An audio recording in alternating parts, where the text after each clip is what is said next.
Oh, happy Wednesday. We are streaming live as we do every time, every Tuesday, Wednesday during the NFL season. DFS, DraftKings, as you see in the title, as we have our lineup review. And I did not have a good week, and I have been struggling. We'll take a look at where we are here. That's a blank Excel. Profited the first 3 weeks. This happens a lot. Pricing is it's different in DraftKings. It's easier. It is what it is. The old Belichick phrase. The pricing, it makes it easier to fit in guys. Things get tightened. This is part of, it's not betting, but it's extended, game of chance. So in the last 5 weeks, you can see I have lost 3 of 5. So got to get better. And hoping to this week. So what I like to do is go over my lineups. Just making sure we're good here. We are good to go. If you have any questions, drop it. So let's look at, not the Rainmakers announcement. Let's go to my contest. That's a Midwest contest. Played a lot. This was my cash game. It wasn't good, so cash game, we'll take one of the big double-doubles that I played. Go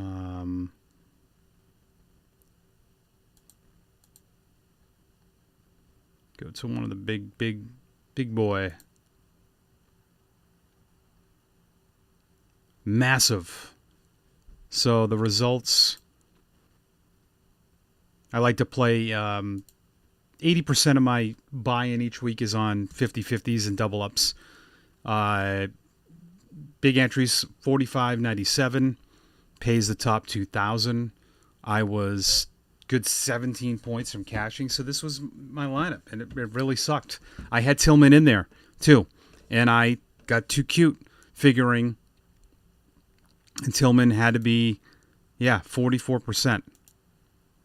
I mean, look at the price. 3,300. I had to think of this realistically.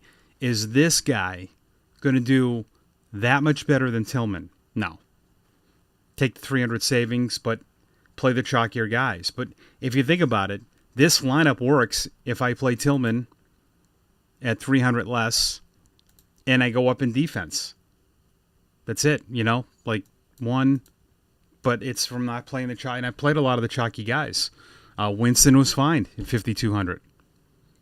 But mixing it at home, Breece Hall disappointed, but 71% people had it, so it didn't matter. And then I went Javonte Williams, which he was chalk, but he sucked. But it didn't matter. This lineup could have survived all of these snowflakes, as they call it. 1, 2, 3, 5, if I had just put Tillman in there. So, took running backs in good spots. Williams and Hall just didn't produce. If I get a little more, I might have been able to get through this.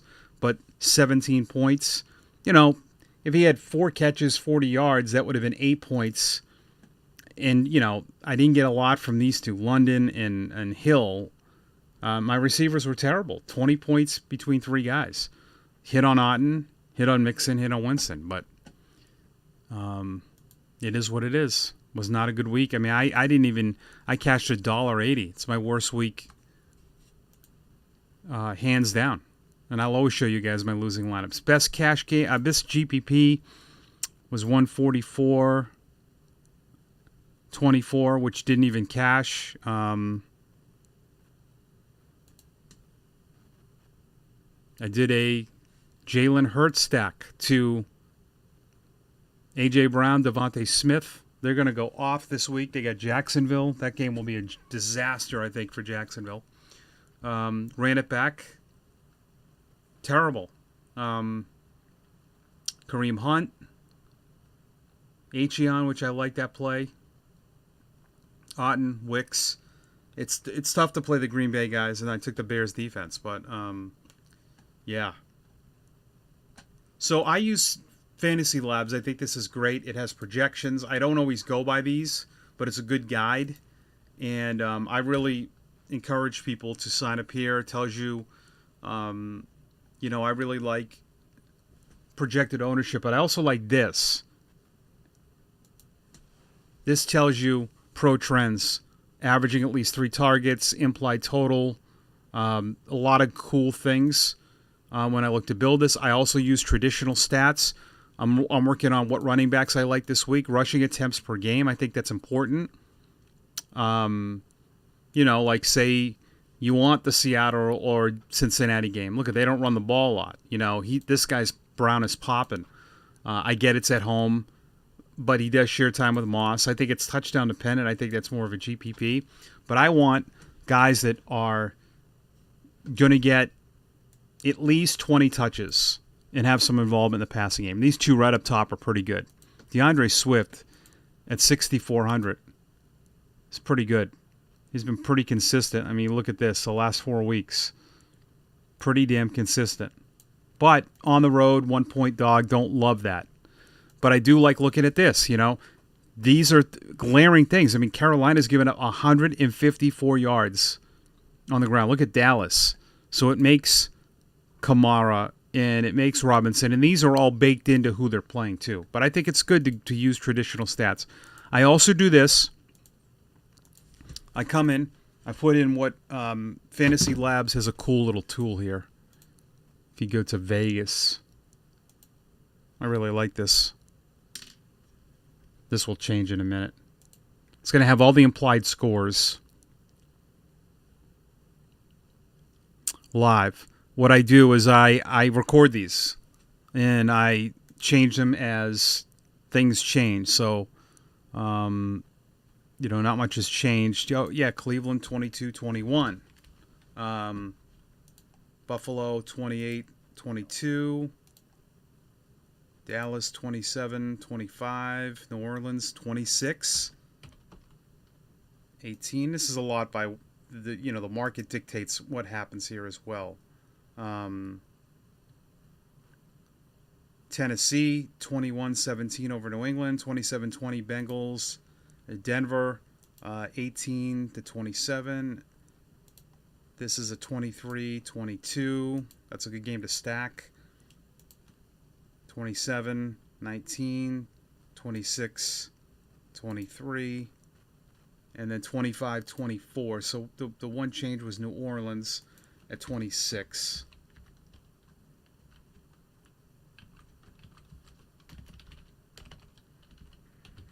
So what I do is I like home favorites. I like playing running backs. There's a correlation with running backs at home in being favorite. So Cook, Robinson, Pollard, Henry, Connor, Barkley. Those are good guys to get into your lineups. And then implied total. And I try to do my stacks. So I'll show you a little tip what I like to do. I'll come in here to the projected. I usually have done this by now, but I saved it because I wanted to show you what I do. And I'll sort by projected ownership. So Josh Allen, this has been kind of the story. I mean, he is projected at 1.9 ownership, right? So Allen at 1.9 with the highest implied total. If you're doing a tournament, do you want to expose Josh Allen? Yes, you do. Jalen Hurts, 6.6. Lamar Jackson.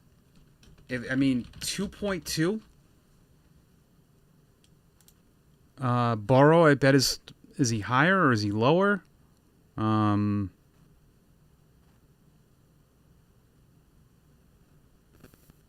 he not on here? Oh yeah, 5.5. Quarterbacks are kind of stretched out. Cousins, which I love, 2.6. Really do this. If you have one of these kind of optimizers, Goff at 2.8.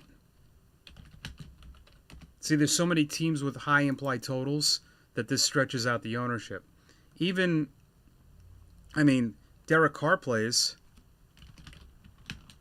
3.6 in I think Dak is always good. He's a little higher. Stafford is fantastic. I would be all over this at 3.4 ownership with those receivers back. Geno 7.8. Daniels. I'll go 9. Jordan Love, which if he's back, but I mean, go 1.2. Kyler Murray, I mean, at 2.3.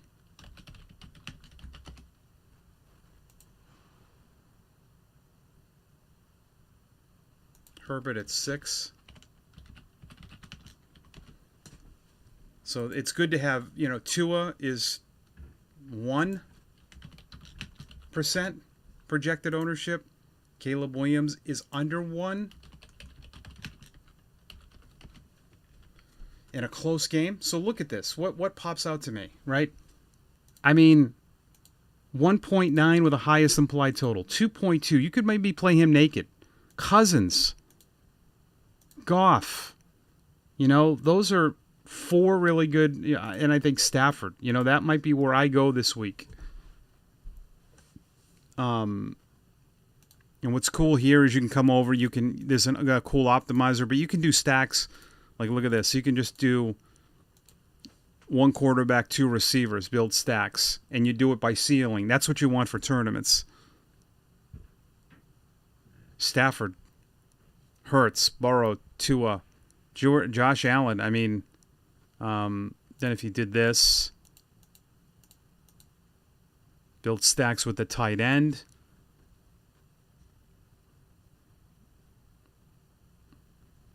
Dak, you can even do this. Oh, whoops. I want to do it with a quarterback, running back, and receiver. Because, and when you do tournaments, you like to get a little bit different. Okay, let's build Hurts, Barkley, Brown. That's a good... These are guys that catch the ball. I mean, these are good stacks. Some good stuff. All right, everyone.